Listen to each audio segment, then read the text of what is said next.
The bus was packed, and Joel Navarro was already late. Not the kind of late you fix with a faster walk. The kind that had been building since 5:17 that morning when his alarm went off and he realized he'd forgotten to set the backup. The kind of late that meant Zoe had dry cereal for breakfast because he'd run out of milk 2 days ago and hadn't had time to get more. The kind of late that was just Tuesday. He had a seat, third from the back, left side, the one he always aimed for on the 742 because it was close enough to the doors that he could get off without pushing past people. Small victory.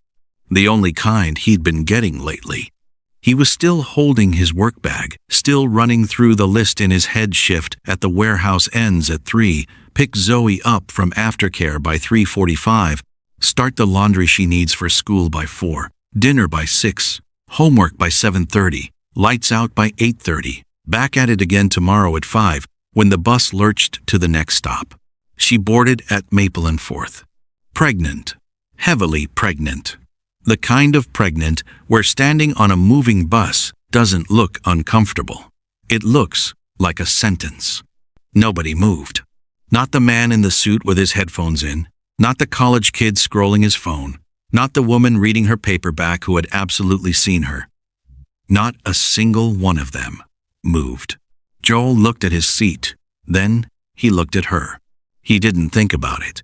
Thinking would have raised too many questions, would have reminded him that he'd been on his feet for most of the last 14 hours. He just stood up. "Please," he said, "take it." She looked at him like he'd said something unusual, like kindness in a crowded bus was the kind of thing that still surprised you in this city. Maybe it was. "Thank you," she said. "You're welcome." That was all. No announcement. No waiting for acknowledgement. Joel grabbed the overhead rail and went back to running through the list. He had no idea what he'd just set in motion. Not one person on that bus told him that the woman 3 rows back, the one in the quietly expensive coat, the one who had been watching the whole thing from the moment he stood up, was not just another commuter. She wasn't just watching. She was deciding. This is their story. If you're watching from anywhere in the world right now, drop your city in the comments below. I want to see how far this one reaches. And if it moves you, hit that like button. You'll understand why by the end. Now, let me take you back to where it all really started. Joel Navarro woke up every morning at 5:17 a.m. Not because his alarm was set for 5:17. His alarm was set for 5:30. He had just stopped sleeping past 5:17, somewhere around month 4 of doing this alone, and now his body had simply accepted it as the new arrangement. A small, private surrender that nobody else would ever know about. The apartment on Desmond Street was the kind of place that tried. That was the honest thing to say about it. The landlord had painted the kitchen before they moved in. A slightly too bright yellow that had made Zoe say, "It looks like a school bus had a baby with a crayon," and made Joel laugh for the first time in 3 weeks. The paint was already peeling at the corner above the window now, curling back from the wall like it was trying to leave. He kept meaning to fix it. He kept meaning to do a lot of things. He made coffee before he woke Zoe. That was the rule, the one rule he'd made for himself that he never broke. Coffee first, then everything else. 12 minutes to himself before the day became what it always became, a race he was already behind in. He stood at the kitchen window while the pot ran and watched the street below, Desmond Street, at 5:17 inches the morning was its most honest self. The bus shelter light was half out, flickering in that rhythm it had kept for 6 months despite 3 separate calls to the city. The corner store was dark, except for the beer light in the window, red and eternal. A dog somewhere was barking at something it had decided was worth barking at, and the sound traveled clearly through the glass because Joel hadn't yet been able to afford the replacement for the seal that had cracked in January. He pressed his fingers to the glass. Cold. He made Zoe's lunch next. It was the one thing he never outsourced to chance. never delegated to whatever was left in the refrigerator when 7 a.m. arrived. Turkey on wheat, no mustard, because she'd decided last spring that mustard was aggressively yellow and suspicious. An apple, because she was going through a phase where she would only eat apples if they were whole, not sliced, because sliced ones went brown, and brown apples, she had informed him, were an injustice he should be ashamed of allowing. A note on a folded scrap of paper, something small, something hers. He'd been doing the notes since she was 5. She never mentioned them at dinner, but he'd found every single one folded in the back of her nightstand drawer once when he was putting away clean socks. Every one, going back 2 years. He did not think about that too long. Some things, if you thought about them too long in the wrong light, became too heavy to carry to work. Joel Navarro was 39 years old, and he worked 2 jobs. The warehouse job was days 6 a.m. to 3 p.m.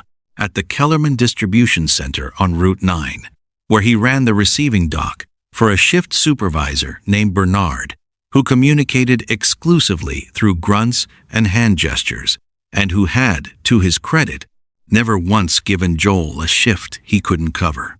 The job required a hard hat, a safety vest, steel-toed boots, and the specific physical vocabulary of a man who had spent 15 years moving things that were heavy so that other people could buy them easily. Joel was good at it. Not passionate, good. There was a difference he'd made peace with a while ago. The evening job was 3 nights a week, Tuesday, Thursday, Saturday, driving for a medical transport company that took elderly patients to dialysis and brought them home again. He drove a company van that smelled like industrial cleaner and someone's grandmother's perfume. The patients mostly wanted to be left alone with their thoughts, and he'd learned to give them that. Some of them talked, though, and those were the nights he carried something home with him.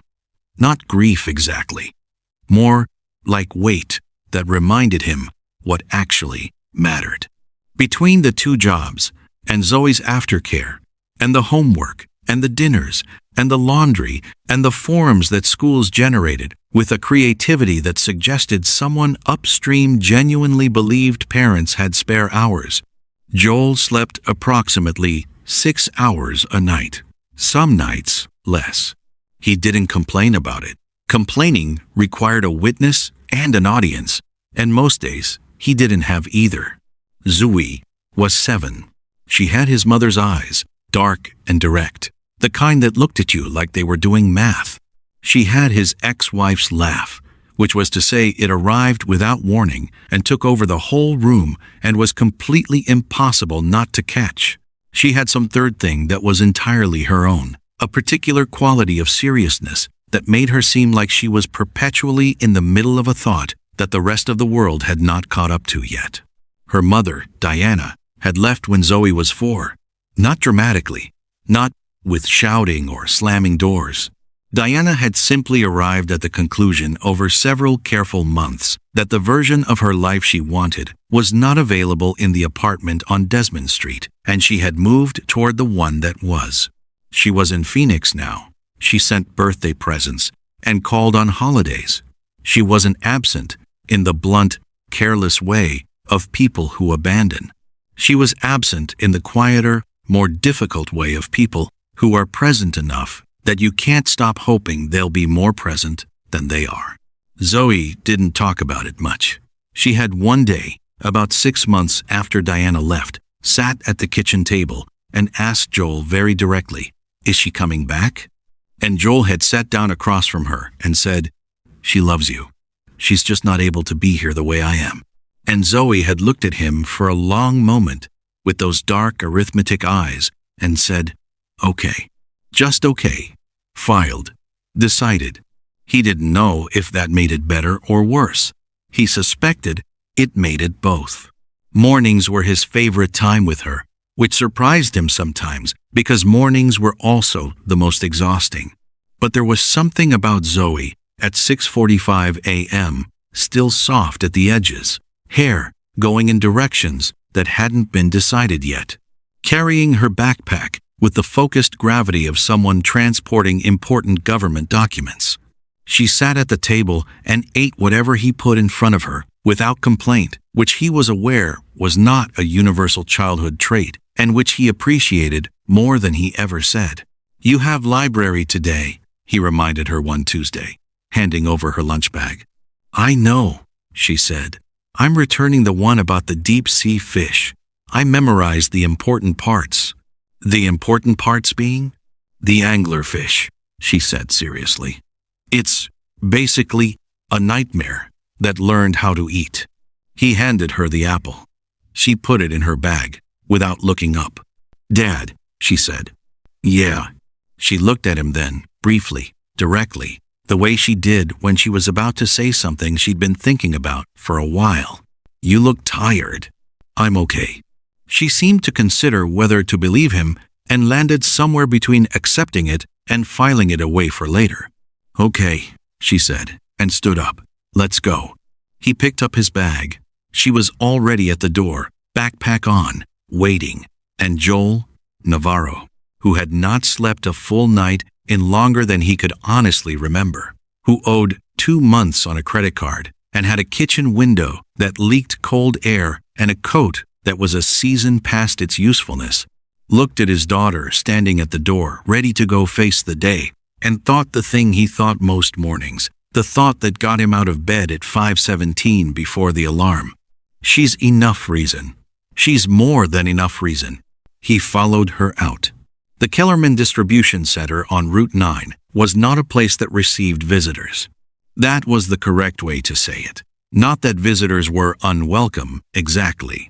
Just that the building itself, long and gray and utilitarian, a row of loading bays on the north face, a parking lot that flooded every spring without apology, was not constructed with the expectation that anyone would come here who did not have to. The people who passed through its doors did so because the paycheck required it. The trucks arrived because the freight required it. The whole operation moved on the logic of necessity, and necessity did not dress up. Joel had worked the receiving dock for 3 years. He knew the building's sounds, the way you know a person's habits, which bays ran slow in cold weather, which forklift developed a pull to the left under heavy load, the specific pitch of Bernard's grunt that meant move faster versus the one that meant good enough, keep going. He had learned to read the rhythm of the place and work inside it efficiently, without friction, without drawing attention to himself in any direction. He was in the middle of logging a discrepancy on a pallet of industrial components at 11:40 a.m., 17 units marked received, 14 actually present, when the floor went briefly strange. Not loud, not dramatic, just strange. It started with Darius, one of the dock hands, stopping mid-stride with a crate in his hands and looking out through the wide bay opening toward the parking lot with an expression that Joel associated with the arrival of something that did not belong. Then Marcus from sorting came around the corner and said, half to himself, "There's a car out front." "Cars come here," Joel said, without looking up from his clipboard. "Not this kind." Joel looked up.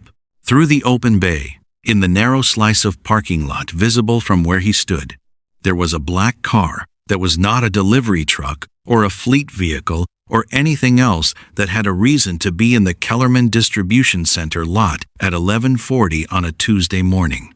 It was long and quiet and dark, and it was parked with the specific stillness of something that had arrived with intention. The door opened. She was more pregnant than he'd registered on the bus. Standing up, without the pressed bodies of a commute around her, the fact of it was fully visible. The weight she carried forward, the careful way she held herself vertical, the hand that went briefly to her lower back as she stepped out onto the asphalt like someone doing a calculation. She was wearing a coat that was not a Kellerman parking lot coat. Her hair was pulled back.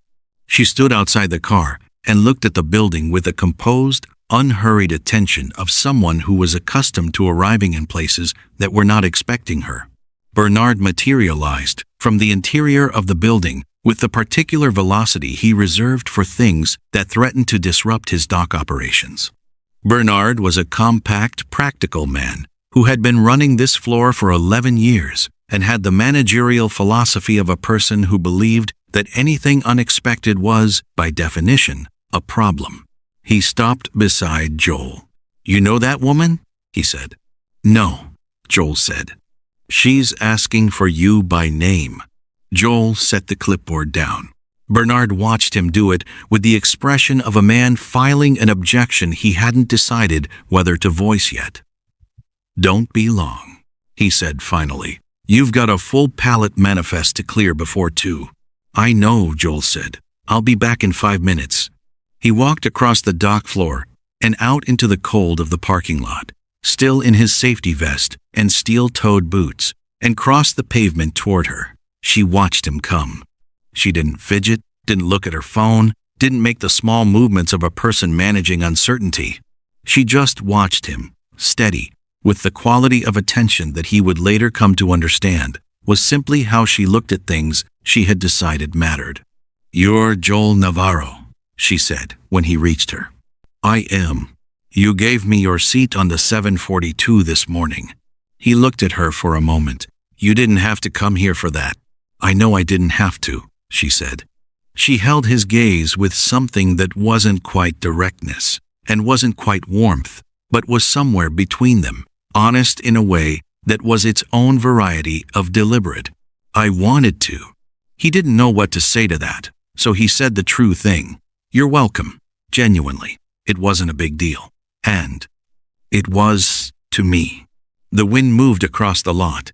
Behind him, Joel was aware of the dock of Darius somewhere pretending not to watch, of Marcus, who had definitely stopped pretending, of Bernard, almost certainly standing in the bay opening with his arms crossed, running calculations about palette manifests and what exactly the woman from the black car wanted with his receiving dock supervisor. "How did you find me?" Joel asked. "My assistant is thorough." A pause. "I asked her to be." He looked at her more directly then, not rudely, just clearly, the way you look at something when you're trying to understand it. She was somewhere in her mid-40s. There was a quality about her that didn't have a simple name. Not wealth exactly, or not only that. Something more like authority. The kind that isn't announced, because it doesn't need to be. "What is it you actually want?" he said. Something moved in her expression. Not offense. More like recognition, as though the question was one she'd expected and was glad had been asked directly. "I don't know yet," she said. "I only know I've been in the city for 6 years, and this morning was the first time a stranger on a bus looked at me and moved without being asked." She said it plainly, without performance, without asking him to feel anything about it. Just the fact of it, laid down between them on the cold asphalt of a distribution center parking lot. Joel was quiet for a moment. "My name is Renata," she said. "Renata Folau." He nodded. "Joel, I know." The almost not quite smile. "My assistant is thorough." He heard Bernard's footsteps before he saw him. The supervisor came out onto the lot with the energy of a man who had decided that 5 minutes was a flexible concept when a black car was involved. "Everything all right out here?" Bernard said, directed nominally at Joel, but with his eyes on Renata in the way of someone assessing something he couldn't categorize and didn't like not being able to categorize. "Fine," Joel said. "We've got a full dock this afternoon. If you need to finish up." "One more minute, Bernard." Bernard looked at Renata, then at Joel, then at Renata's coat, the car, the evident arithmetic of the situation that he was performing out loud without intending to. "Right," he said, with the specific flatness of a man who had decided something he would repeat later in the break room. He went back inside. Renata watched him go. "Your supervisor," she said.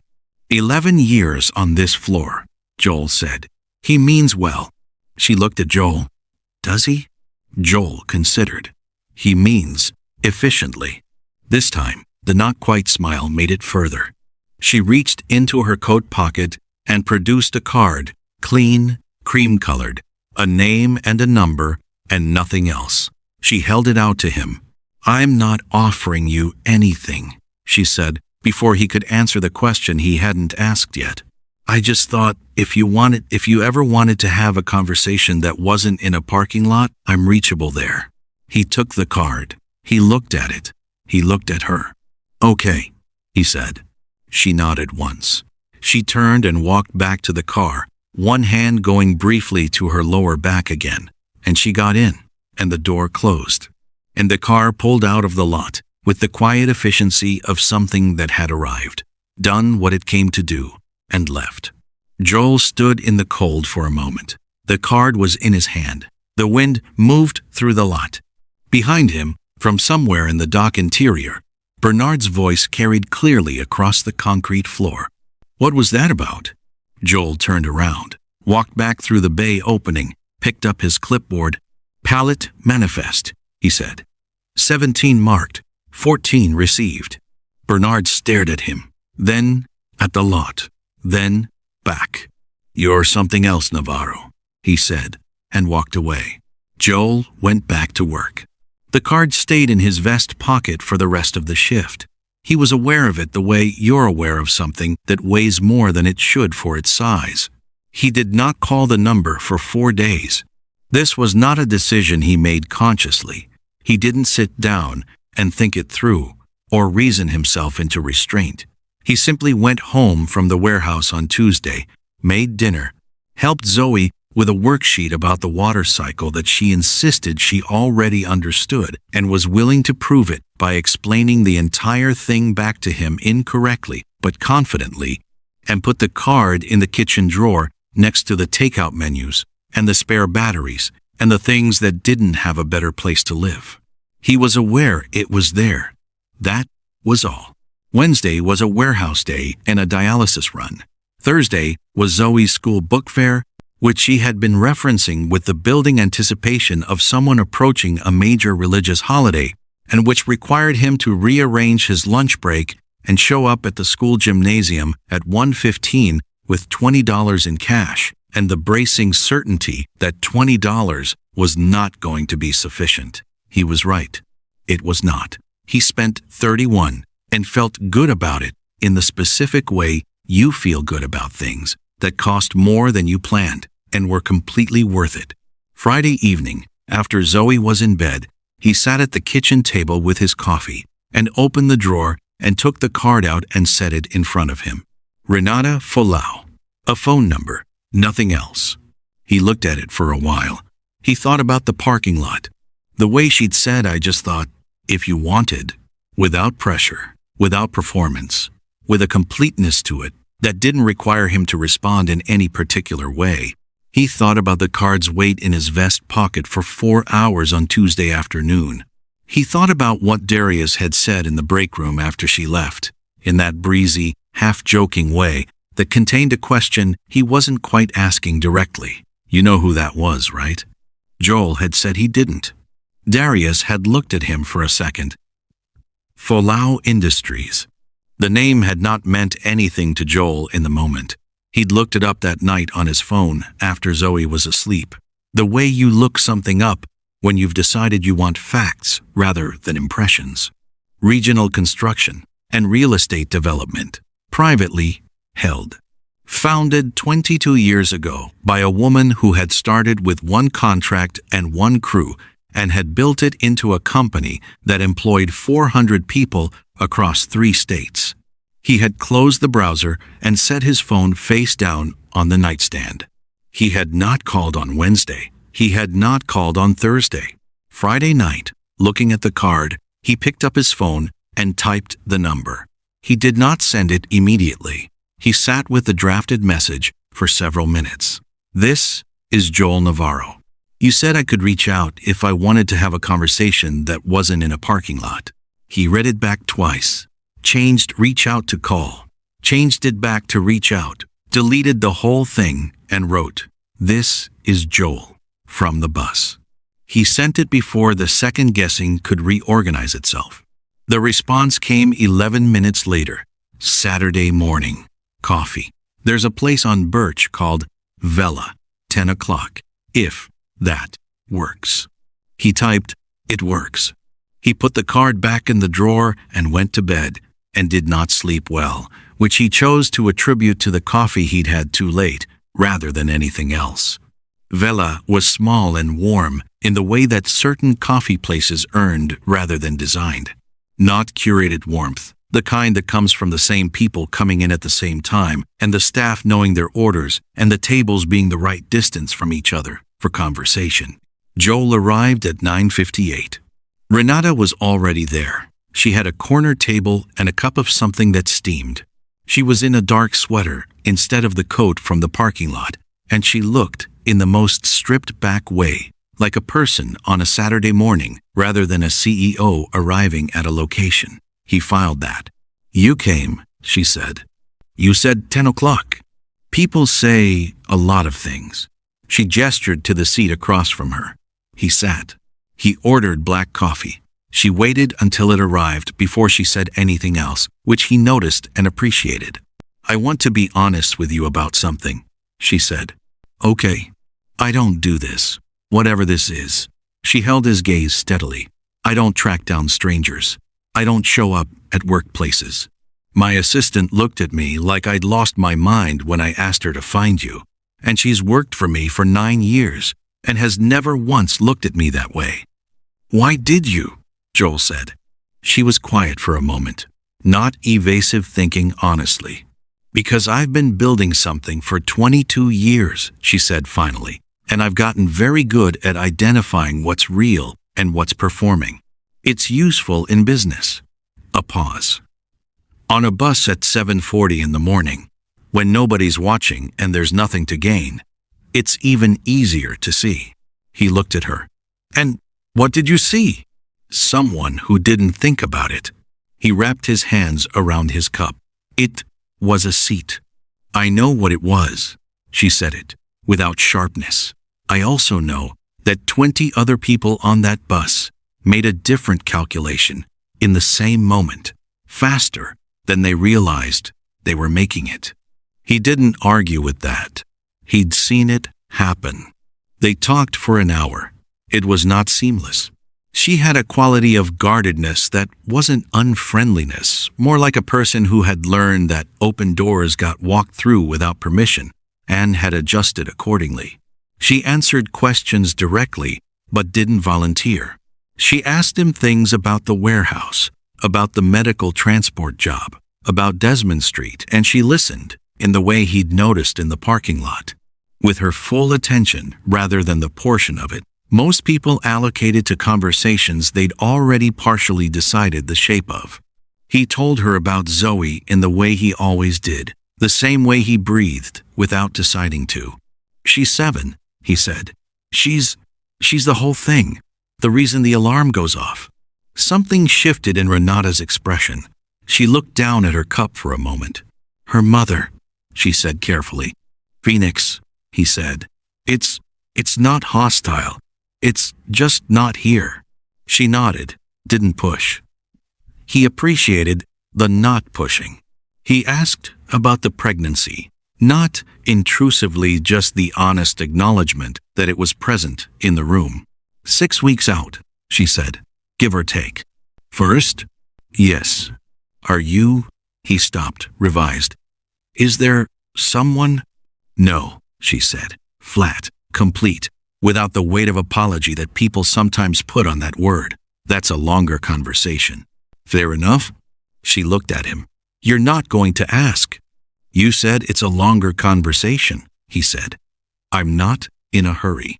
Something about that seemed to reach her in a place she hadn't been expecting. She was quiet for a moment, in a way that was different from her earlier quiets.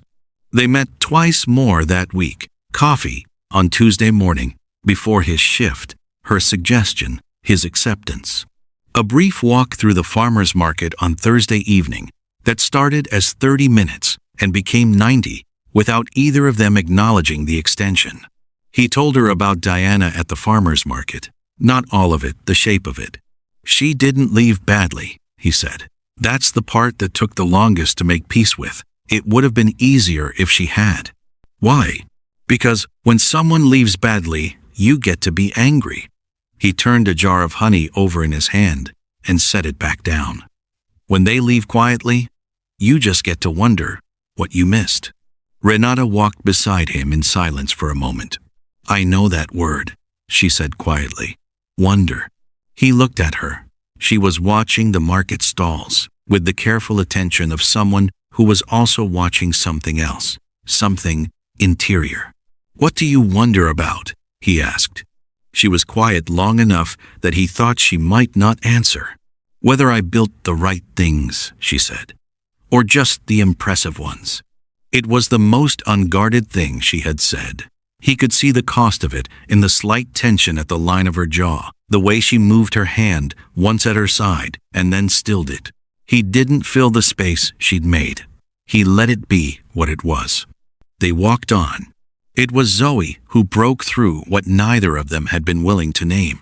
The following Saturday, Joel had brought her to the farmer's market on the same block her idea, driven by a previous week's intelligence report that one of the stalls sold honey sticks in unusual flavors that she considered a matter of urgent personal investigation. He had not told her about Renata. He had told himself this was because there was nothing to tell yet, which was true. He had not entirely told himself the other part. They were at the honey stall, Zoe cross-examining the vendor about lavender flavor with the focused intensity of someone reviewing testimony when Joel looked up and saw Renata 20 feet away at the edge of the market, standing still in the moving crowd, looking at a display of winter squash with the slightly elsewhere expression of someone whose thoughts were somewhere other than squash. She hadn't seen him. He started to think about whether to let it pass, whether the Saturday morning division of his life from this new developing thing was better maintained when Zoe turned around with a lavender honey stick and followed his eye line with the precision of a targeting system. She looked at Renata. She looked at her father. She looked at Renata again, specifically at the visible fact of the pregnancy, with an expression of gathering comprehension that moved across her face in real time. Dad, she said, is that the lady from the bus? He stared at her. How do you know about the lady from the bus? You talk in your sleep sometimes, she said, and walked toward Renata before he could form another sentence. He followed, 2 steps behind, with the particular helplessness of a parent who has been outmaneuvered by someone a third of his height. Zoe stopped in front of Renata. Renata looked down, surprised, and then looked up and found Joel, and her expression moved through several things in quick succession before settling on something open and careful. Hi, Zoe said. My dad gave you his seat. Renata looked at her for a moment. Then, with the full, complete attention she brought to everything, he did. That's what he does, Zoe said simply, in the tone she reserved for stating facts she considered self-evident.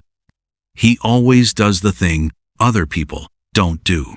She said it the way children say the truest things, without drama, without awareness that she had just handed someone something real.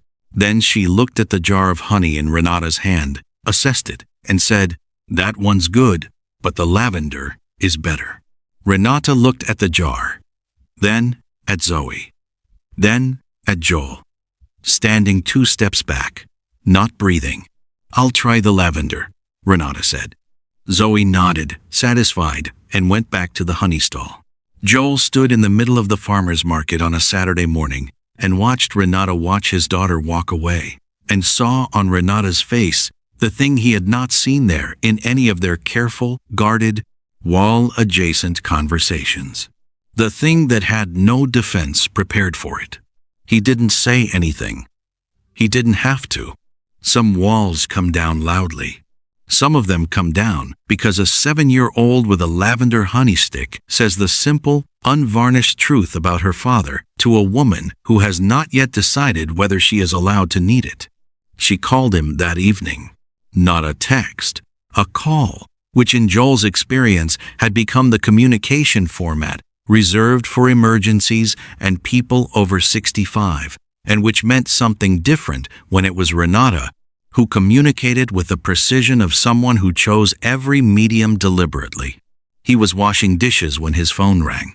Zoe was already in bed, had gone willingly, which happened approximately once a week, and was therefore to be received without comment and with private gratitude. He dried his hands and picked up. The lavender was better, Renata said. He almost laughed. Zoe's usually right about these things. A pause. Not uncomfortable. The kind that had started to feel, over the past 2 weeks, like a place they both knew how to stand. She's remarkable, Renata said. I know. She looked at me like she was taking inventory. She was, Joel said. She does that with everyone, files it away, and doesn't tell you what she concluded until she's ready. Has she told you? Not yet. He set the dish towel down. She will. Another pause. Then Renata said, Can I ask you something? Go ahead. Why are you kind to me? He was quiet. The question arrived with a weight that its plainness didn't prepare you for. I mean it genuinely, she said. Not on the bus. I understand the bus. But after. The parking lot. The coffee. The market. You didn't have to continue any of it. You didn't know who I was. You still don't, really. So why? He leaned against the kitchen counter. Outside, Desmond Street was doing its nighttime things. The dog, the bus shelter light, the corner store's eternal red glow. Because you seemed like someone who needed a conversation more than they needed to be left alone, he said. And I know what that looks like. A silence that was different from the previous ones. How do you know what that looks like? She said. Because I've been it. He heard her exhale, small and controlled, the kind she probably didn't know she was making. Joel, she said, and the way she said his name, quietly, without the professional architecture she put around most things, told him she was somewhere that wasn't guarded tonight. Come have dinner. Not coffee, dinner. Tomorrow evening, if you can arrange it. He thought about Zoe, about Mrs. Adeyemi downstairs, who watched her on short notice for gas money, and genuine affection for Zoe's particular variety of company. I can arrange it, he said. She lived in a building on the north side of the city that was not ostentatious in the way he might have expected, given what he now knew about Falau Industries. It was old, well-maintained, with a lobby that had the quiet permanence of somewhere that had been cared for rather than renovated. Her apartment was on the 8th floor. High ceilings, large windows, the kind of furniture that looked chosen for comfort rather than display. What he noticed most, before anything else, was the warmth. Not temperature exactly, though the apartment was warm, genuinely warm in a way his place on Desmond Street achieved only in the 2 months of year when the radiator cooperated. Something else. The quality of a space where light had been considered, where things had been placed by someone who spent time in them. There were no photographs on the walls. He noticed that too. Filed it. She had cooked. This surprised him, not because he'd assumed she couldn't, but because the revelation of it, the simple domestic fact of a woman who ran a 400-person company standing in a kitchen and making food for someone, landed as more personal than he'd been prepared for. Sit, she said. The way she said most things. It's almost ready. He sat at the kitchen table, which was smaller than he expected. The kind of table that was sized for 2 people having a real conversation rather than for impressing anyone. Can I ask you something? He said. She looked over her shoulder. You can always ask. The photographs, he said. There aren't any. She was quiet for a moment, stirring something on the stove. I moved here 6 years ago, she said. From Auckland. The company had expanded enough that the Northeast made more operational sense. A pause. The people I would photograph are still there. Do you go back? 4 times a year. She set 2 bowls on the counter. It stopped feeling like enough about 3 years ago. I haven't figured out what to do about that yet. She brought the bowls to the table, sat across from him. It was simple food, the kind that required attention to get right, the kind that didn't dress itself up. He wrapped his hands around the bowl. The warmth of it traveled up through his palms. "Tell me something true," she said. He looked at her. "Something you don't usually tell people," she said. "I told you something at the market, about whether I built the right things." She held his gaze. "Your turn." He was quiet for a moment, not because he didn't know what to say, but because he was deciding which true thing to give her. There were several. Some of them were too heavy for a first dinner. Some of them were just right. "I almost didn't stay in the city," he said. "After Diana left, my brother's in Tucson. He offered me a room, offered to help with Zoe while I got back on my feet. Clean break, fresh start." He turned the bowl slightly in his hands. "I came very close." "What stopped you?" "Zoe's school," he said. She'd just found her footing with her teacher, with 2 girls she'd decided were her people.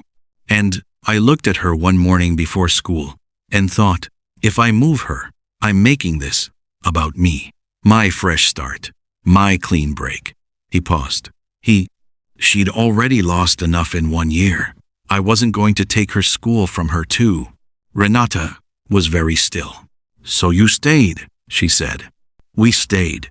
And the 2 jobs." "The 2 jobs," he confirmed. "You do what the situation requires." She looked at him for a moment in a way she hadn't looked at him before. Not the assessing inventory of their first coffee. Not the careful, measured attention of someone deciding how much to trust. Something that came from further back than any of that. "Who takes care of you?" she said. The question arrived without warning, the way the real ones always did. He sat with it. "Zoe," he said finally, and almost smiled, in her way. "That's not an answer." "I know." She held his gaze. "You've been alone with this for 3 years." "Yes." "And you're not?" She stopped, started again. "You're not diminished by it. You're not bitter. You're not performing okayness in a way that's covering something underneath." She shook her head slightly, the movement small and almost involuntary. "I've met a lot of people, Joel. I'm good at reading what's performance and what's real. Everything you are seems to be on the surface. It's easier," he said. "When you don't have the energy to maintain a version of yourself, you just end up being the actual one."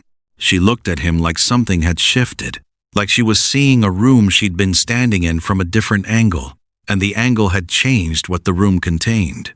"The actual one," she repeated quietly. "What?" She shook her head again. "Nothing. I'm just..." She stopped. "I've spent 22 years being the version of myself that the situation required. Board meetings, contract negotiations, investor calls."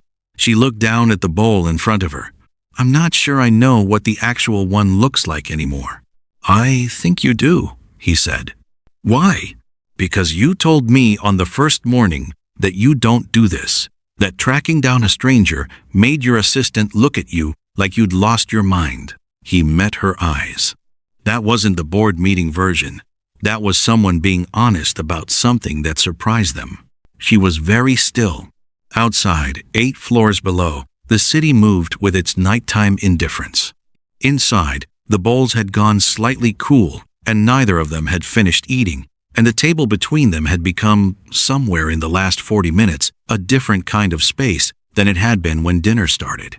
"I'm scared," she said. Quiet, direct. Not the way she'd said it to her assistant or her attorney or any of the practical, organized people she had arranged her pregnancy around. The way you say something to the one person in a room who might actually receive it. "Of what specifically?" he said. "Needing this," she said. "Whatever this is becoming. I'm 31 weeks pregnant, and I have a company and a building full of people who depend on me, and I have structured every year of my adult life to not need anything I couldn't provide for myself," she pressed, one hand flat on the table. And then a man on a bus stood up without thinking about it, and somehow that turned into this. A pause. "And I'm scared of what it means that I don't want to stop it." Joel looked at her across the small table in the warm apartment with no photographs on the walls. "You don't have to stop it," he said. "It's not that simple." "I know it's not." He didn't look away. "But That part is. The silence that followed was the kind that forms when something true has been said, and both people in the room know it, and neither of them needs to add anything to it. She reached across the table and picked up her spoon. "Eat your food," she said quietly. "It's getting cold." He picked up his spoon. He ate, she ate. Outside, the city moved on without them, and something that had been held at careful distance for 3 weeks took one small, irreversible step forward into the warmth. She stopped responding on a Wednesday. Not dramatically, not all at once. The way things stop when someone is managing something too large to also manage a conversation around the responses, getting shorter first, then slower, then a full day passing with nothing, then two. Joel noticed on Thursday morning. He was in the break room at the warehouse, 7 minutes before his shift, and he looked at the last message she'd sent Tuesday, 8 a.m., confirming coffee that Saturday, and felt the particular weight of an unanswered Wednesday. He told himself it was nothing. She ran a company. She had 400 employees and a board and a pregnancy that was now in its 33rd week. She did not owe him a daily check-in. He had not let himself put a clean word to what they were, which he recognized, in the honest part of himself, as its own kind of answer. He did not text her Thursday. He gave it space the way you give a bruise space, not pressing it, waiting to see what it was. Friday passed without a word. Saturday came, and she did not come to coffee. No cancellation, no rescheduling. He sat at Vela for 22 minutes, with his black coffee and the quiet of a Saturday morning that felt different from every other Saturday morning he'd sat there. And then he paid, and left, and drove home, and told Zoe he was fine, in a tone that she absorbed without comment, but did not appear to believe. "You have your thinking face," Zoe said, without looking up from her book. "I'm allowed to have a thinking face." "You're allowed to have a lot of faces," she said. "That one's just the worried kind you call thinking." He sat down across from her. "When did you get so smart?" "I've always been smart," she said. "You keep being surprised by it." He almost laughed. He looked at his daughter for a moment, this small, precise, completely unreasonable person who was the clearest thing in his life, and felt the weight of the past week settle into something he could finally name. He missed Renata. Not the idea of her, not the novelty of someone unexpected arriving in the ordinary machinery of his days. He missed her specifically, the way she held her bowl with both hands, the almost smile that came further each time, the quality of her attention when he spoke, the particular honesty she offered in the moments when the managed version of herself stepped briefly aside. He had not realized how much space she had taken up until the space was empty again. That was the thing about absence. It didn't announce its meaning while it was happening. It waited until you were sitting across from a 7-year-old on a Saturday morning, and then it told you clearly and without mercy exactly what had been there. He put his phone on the table. He looked at it. He picked it up and typed, "Hope you're okay." No response needed, just wanted you to know I'm here. He sent it. He put the phone face down. "Is it the lady?" Zoe said. "Read your book, Zoe." "I am reading my book. I can do 2 things. He looked at the ceiling briefly. "Yes," he said. "It's Renata." Zoe turned a page. "She'll be okay," she said, with the absolute, unstudied certainty she applied to conclusions she'd already reached.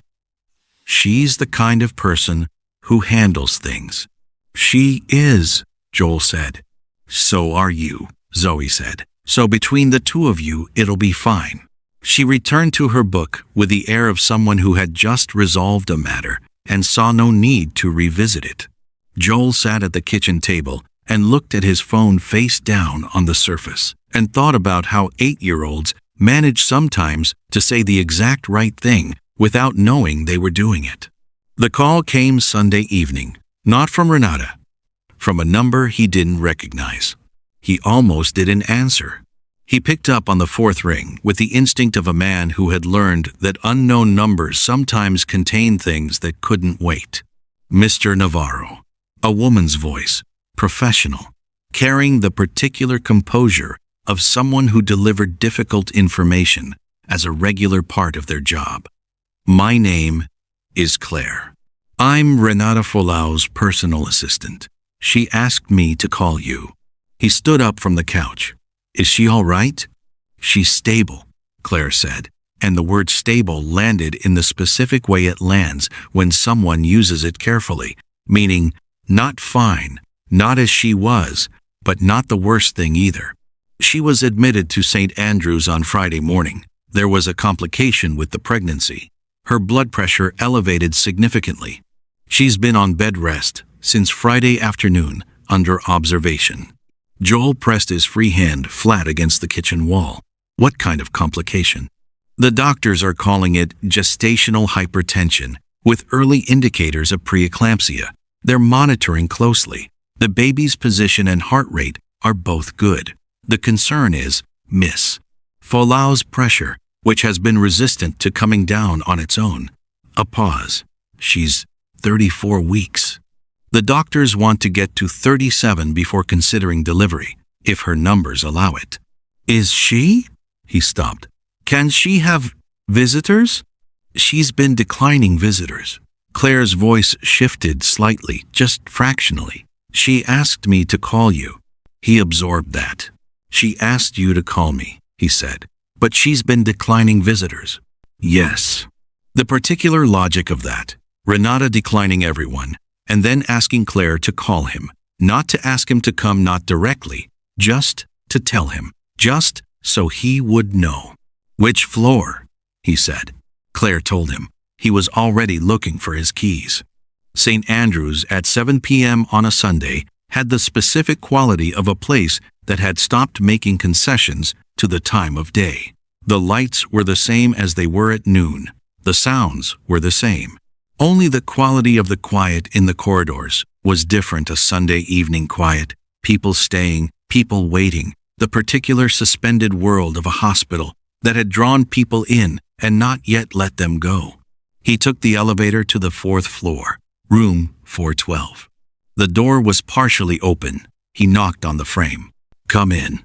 She was propped against the raised hospital bed with a slightly indignant posture of someone who was managing a situation they found fundamentally unreasonable.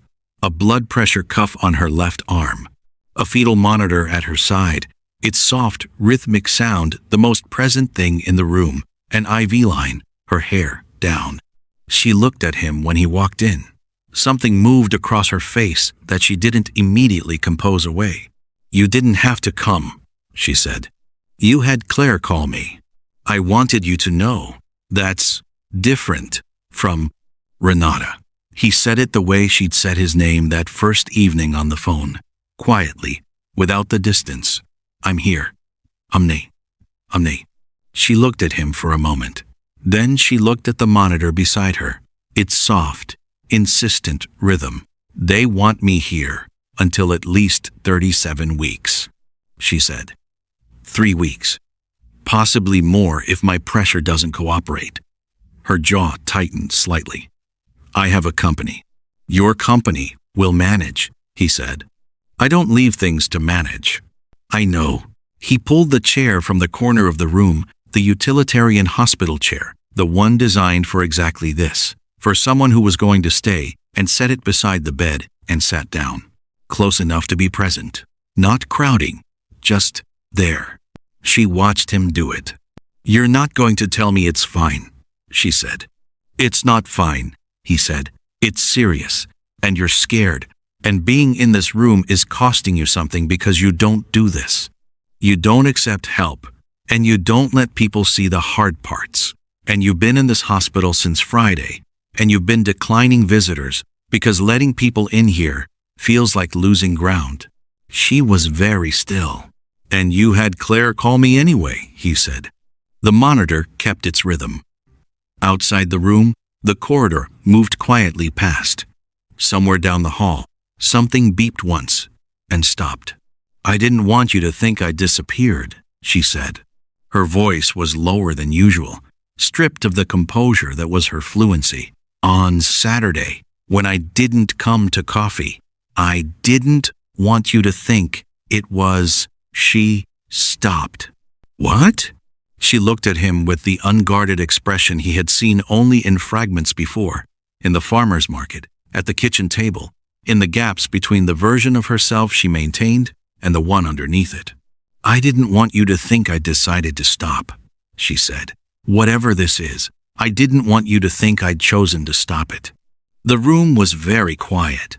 Joel looked at Renata Folau, 34 weeks pregnant, blood pressure cuff on her arm, a company she'd built from nothing worrying itself forward without her, 3 weeks minimum in a hospital room she hadn't chosen, and understood with the clarity of something that had been building slowly and was now simply completely present that this was the moment.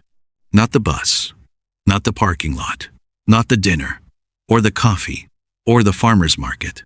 This room, this chair, this Sunday evening, this was where he understood that what had been growing between them was not a complication in his life.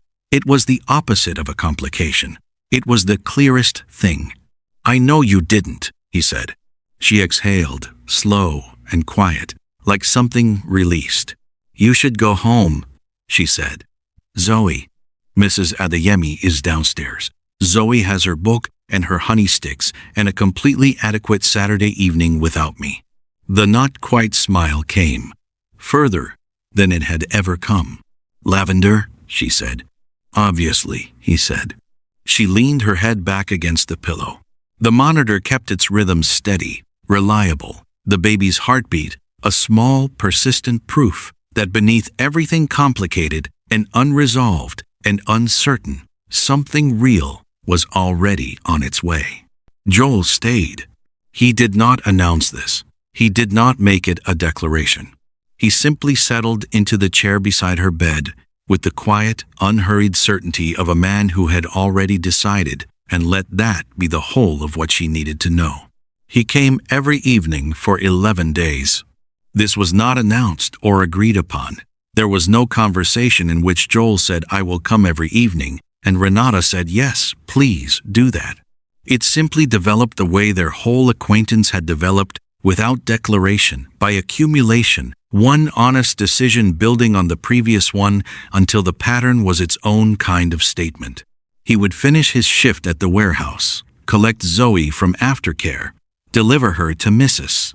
Adeyemi downstairs with her backpack and her book and whatever honey stick flavor she was currently investigating, and drive to St. Andrews. He would arrive between 6:15 and 6:30. He would bring food from the place on Clement Street that Renata had mentioned once, in passing, as the one restaurant in the city that understood what congee was actually supposed to taste like. He had remembered without planning to remember it, which told him something he had already known. He would sit in the chair beside her bed. They would eat. They would talk, or not talk, in the proportions that the evening required. At 8:30, he would leave so she could sleep. On the 5th evening, she said, "You don't have to bring food every time. The hospital food is an insult to you specifically," he said. "That's a very strong position on congee. I'm a man of strong positions." She almost smiled. It made it all the way. On the 8th evening, Zoe sent a drawing with him, a butterfly, 4 colors, antenna curling like question marks. At the bottom, in careful, deliberate letters, "For Renata, get better. Zoe." Renata held it for a long moment without speaking. Then she folded it once, carefully, and set it on the nightstand, where she could see it from the bed. She did not say thank you. She pressed her lips together and looked at the window, and Joel looked at the monitor's steady rhythm, and they gave each other the silence the moment required. It was the 11th evening when it happened. Joel had arrived at his usual time with the congee and was settling into the chair when the door opened without a knock. 2 people. A man in his 50s in a suit that had been expensive enough, long enough ago that it had become simply well-made, silver-haired, carrying a leather document folder with the authority of someone who carried such things as a professional extension of himself.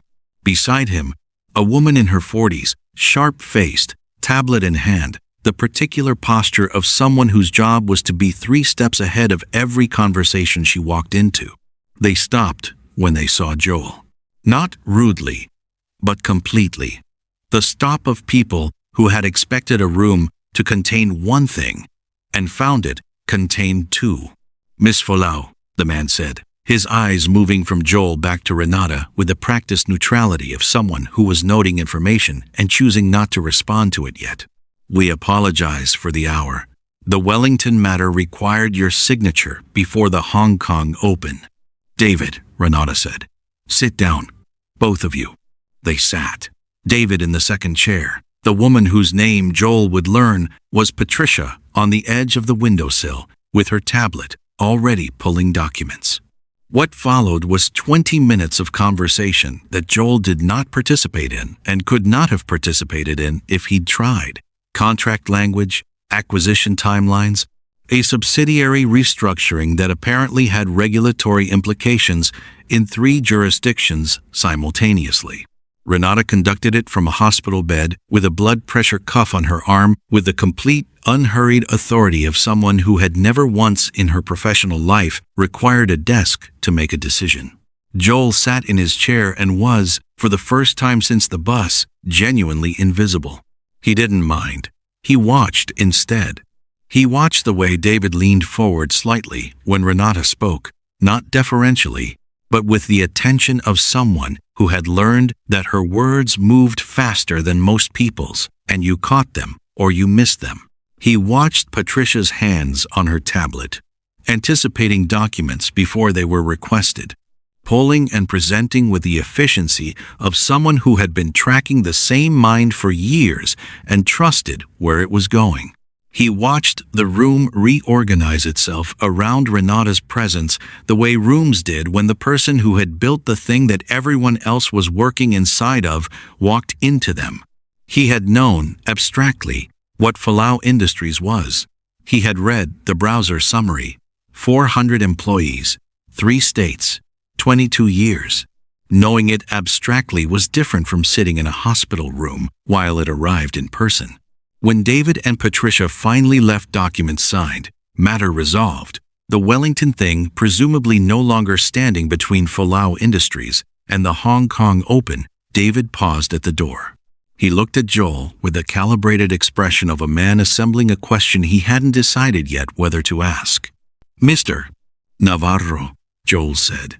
"Joel." David looked at Renata. Something moved in the exchange that Joel couldn't fully read. A communication operating on a frequency built from years of professional proximity. "We'll send the revised terms by morning," David said to Renata. "Before 7, she said. "I review before the ward rounds." He nodded once. He looked at Joel again, and this time, the look was different. Not the neutral noting of an unexpected variable, something that had reclassified itself. "Good to meet you," David said. He meant it. Joel could tell when people meant it and when they were performing it, and David meant it, which told him something about what Renata must have said about him when he wasn't in the room. They left. The door closed. The monitor kept its rhythm. "Wellington matter," Joel said. "A commercial property acquisition," Renata said. "Straightforward, but the counterparty's attorneys have been generating complexity as a negotiating tactic. 11 weeks of it," she shifted against the pillow. "I resolved it in 4 minutes." "I noticed," Joel said.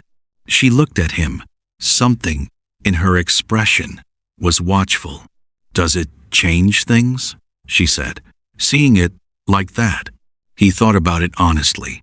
"No," he said. "It confirms things." "What things?" "That you built something real," he said. "That the 22 years you talked about cost what you said they cost. That you're not someone who arrived at what you have, you're someone who made it." He held her gaze. "That doesn't change anything about who you are in this room." She was quiet for a long moment. Then she reached toward the nightstand carefully, with the deliberateness of someone who had been moving carefully for 11 days, and opened the drawer. She took out an envelope and held it out to him. He took it. It was unsealed. His name on the front, written by hand, Joel. I wrote it on the fourth day, she said. When I wasn't sure if you would keep coming, I wanted you to have it regardless. He looked at her. She looked at the monitor. Read it here, she said. I'd rather you read it here. He opened it. Yoel, I have been trying for 4 days to find the professional language for this, and I've decided there isn't any, so I'm going to use the honest language instead, which you have apparently convinced me is always the better choice. I grew up in a family that did not have much and worked for everything and believed, correctly, that the world did not make room for you, you made room for yourself, or you didn't make it. I took that with me when I left New Zealand. I took it into every contract, every negotiation, every year of building something that people told me was too ambitious for someone who started with one crew and one contract and a belief that I could see things other people were still trying to find. What I did not take with me, or what I left somewhere along the way without noticing, was the understanding that making room for yourself and needing other people are not opposites. I thought they were. I organized my entire adult life on the belief that they were. Then a man on a bus stood up without thinking about it. I want to tell you what that was. In plain language, it was the first time, in 6 years, in this city, that someone treated me as a person who simply needed something, rather than as a person whose need was an equation with variables. I know what I am in rooms. I know what people see when they look at me and then look up what they're seeing. I have made my peace with most of it. What I had not made peace with, what I had stopped believing was available to me, was the version of a person who sits in a chair beside you at 6:30 inches the evening and brings food, because the hospital food is an insult, and stays until 8:30 because that is what the evening requires. You gave me that without being asked and without calculating what it was worth. I want you to know what it was worth. Not in any language that belongs to business, in the only language that counts. It was worth everything I had forgotten to want. There is a practical matter I need to tell you as well. Before I was admitted, I had already asked my legal team to prepare documents. I am establishing a trust in Zoe's name, her education fully funded from now through whatever she chooses to pursue. This is not contingent on anything between us. It is not a transaction. It is what is right, and I have learned from you that right things don't require conditions. The trust exists whether you read this letter or don't, whether you come back tomorrow or don't. It is Zoe's, because Zoe's father stood up on a bus, and the world should acknowledge that somewhere, even if only in a document, that will outlast both of us. The last thing I want to say is the simplest. I am 34 weeks pregnant and alone in a hospital room, and I have spent 11 days watching a man choose, without announcement, without drama, without asking for anything, to simply be here. I did not know I was still capable of needing that. Thank you for showing me I was. Renata. Joel sat with the letter in his hands for a long time. The monitor kept its rhythm. Zoe's butterfly drawing was on the nightstand, folded once, visible from the bed. When he finally looked up, Renata was watching him with the expression he had come to understand was her most honest one. Not the composure, not the managed surface, but the real face underneath it. The one that had been watching him from that first Saturday morning at Vela, deciding whether to trust what it saw. He folded the letter carefully. He set it on his knee. The trust, he said. It's done, she said. The documents were filed before I came in. Renata, it's Zoe's, she said, simply, finally, to me. The way she said things, she had already decided and would not be moving from. He looked at her. His hands were not entirely steady, which he noticed and did not try to fix. What you wrote, he said, about what it was worth. Yes, I need you to know, he said, that it goes both ways. She held his gaze. The almost smile came all the way, completely, without reservation. The fullest version of it he had ever seen. The real one. The one that changed her whole face and made her look like someone who had stopped carrying something very heavy and had only just noticed the absence of the weight. "I know," she said. The monitor kept its rhythm. The city moved 14 floors below, indifferent and ongoing. Joel Navarro sat in the chair beside her bed and held a letter that had named, in plain, honest language, the thing that had been true for weeks, and let it be as large as it actually was. Zoe found out on a Thursday. Not because Joel sat her down with the gravity of a prepared speech, not because he had built a framework around it, or chosen the perfect words, or engineered the moment to land correctly. She found out the way Zoe found out most things, by paying attention when no one had thought to tell her to stop. He had brought her to the hospital on Thursday afternoon because Mrs. Adeyemi had a doctor's appointment of her own, and the after-school program ended at 3, and the logistics of the day had left no other arrangement that worked. He had thought, briefly, about not going, about taking Zoe straight home, making dinner, calling Renata from the kitchen after bedtime. He had decided that not going was the wrong decision, for reasons he didn't fully examine until later. Zoe walked into room 412 with her backpack on and her book under her arm and stopped just inside the doorway, taking inventory the way she always did when she entered a space she hadn't been in before. The monitor, the IV line, the blood pressure cuff, the nightstand with her butterfly drawing folded on it, visible from the bed. She looked at the drawing, then at Renata, then at her father. "You kept it," she said to Renata. "Of course I kept it," Renata said.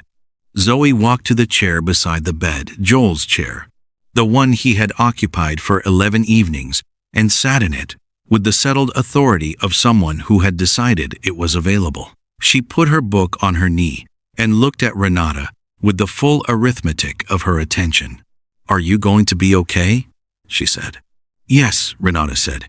"The doctors are taking good care of me." "And the baby?" "The baby is fine, strong." End quote. Zoe considered this with her chin slightly raised, running the information through whatever internal process she used to determine whether things were as reported or required further investigation. "Does it hurt?" she said. "Sometimes," Renata said. "Mostly, it's just uncomfortable and slow." "I had my appendix out when I was 5, Zoe said. "I don't remember it, but Dad says I was very brave." "You were," Joel said from the doorway where he was standing, having not yet moved further into the room. "You cried more than I did," Zoe told him. "That is a reframing of events. It's what happened," Zoe said, with the serenity of someone stating geological fact, and returned her attention to Renata. "He worries," she said, "about everything. It's his main thing." Renata looked at Joel over Zoe's head. Something in her expression was the closest thing to undone he had ever seen from her, not from sadness, from the opposite of sadness. The particular overwhelm of something that arrives more fully than you had allowed yourself to expect. "I've noticed that about him," she said. "It's good though," Zoe said, with the conclusive tone of someone closing an argument. "It means he's paying attention." She opened her book and began to read, settled into the chair, with the complete comfort of someone who had decided the room was fine, and her presence in it was settled.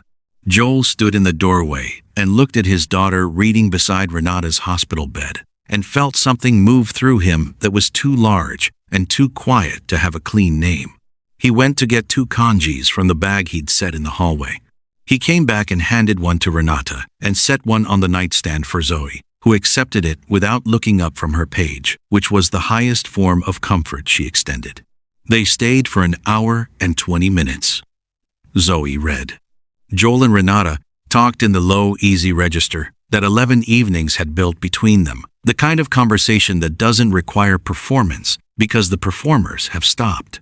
At one point, Zoe looked up from her book and said to no one in particular, "I think the baby should be named something with a Z," and then went back to reading, before either adult could respond. Joel looked at Renata. Renata looked at Joel. Neither of them said anything, but the almost smile came all the way, and this time it matched something on his face that he didn't try to compose away. On the 14th day, Renata's blood pressure came down. Not dramatically, not all at once. It came down the way hard things ease gradually, in increments, each reading slightly better than the one before, until the morning ward round produced numbers that made the attending physician say, "Good," in a tone that meant something real. Joel was not there for the morning round.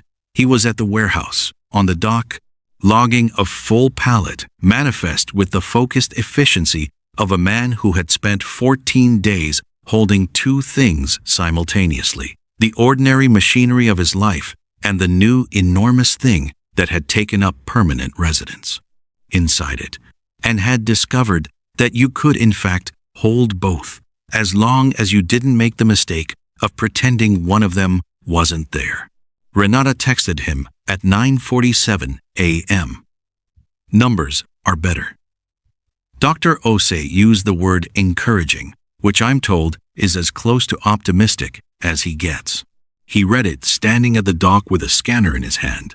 He typed back, "That's the best thing I've heard all week." Her response came quickly, including Zoe's suggestion about the name. He looked at the screen for a moment. He typed, "That's the best thing I've heard all month." 3 dots appeared. Then, "She's not wrong about the Z." He put his phone in his vest pocket and went back to work. He was aware of something sitting in his chest that was lighter than anything he'd carried in 3 years.